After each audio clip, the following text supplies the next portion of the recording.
Yeah.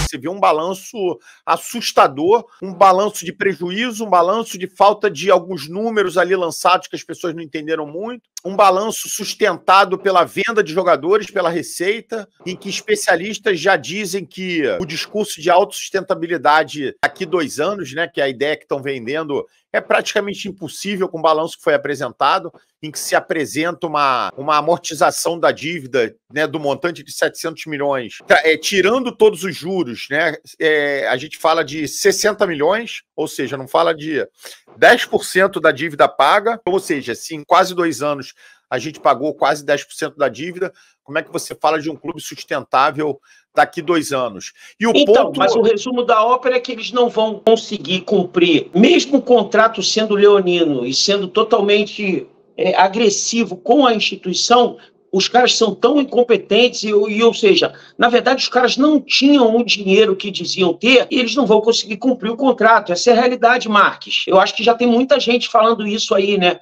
E acho que não dá para fugir disso. Os caras não vão cumprir o contrato e vão sair. Agora, como é uma empresa, na minha opinião, por tudo que foi apresentado aí até agora, como é uma empresa que não é séria, talvez isso tudo seja calculado. E quando eles saírem, ainda sai com dinheirinho no bolso, entendeu?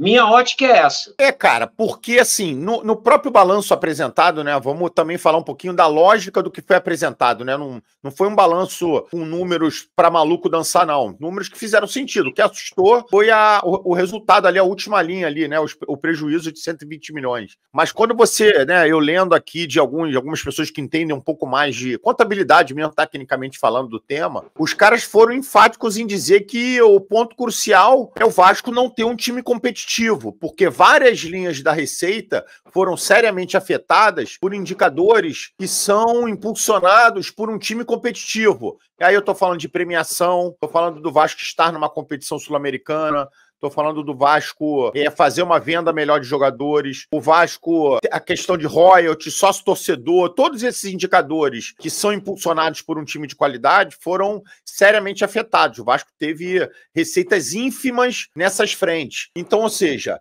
se mostra mais do que nunca o que a torcida sempre falou. É importante que se tenha um time competitivo para que as outras coisas aconteçam. Não adianta você pensar em ter austeridade financeira numa montagem de elenco que parte do zero, né? Eu tô falando isso já entrando um pouco no discurso do presuntinho, que o Vasco gastou, tá entre os 5. Cara, o importante não é o que o Vasco gastou, o importante é que o Vasco precisa para ter um elenco competitivo. Então, quando você olha o que o Vasco precisa, o Vasco não tem que estar entre os 5. O Vasco tem que ser o que mais investe disparado no Brasil no primeiro ano. Essa é a grande lógica. Que o Vasco a gente cansou de falar isso, né? A gente cansou de falar isso, cansou de fazer esse comparativo também de tipo assim, cara, se você investir, a tendência de você ter um retorno é muito maior. A tendência, né? A gente deu vários exemplos aqui, Marcos, a gente falou muito, a gente fez várias analogias, brincamos com restaurante, com bar, a gente fez várias analogias. Você investe muito no primeiro ano, o trem possa começar a andar,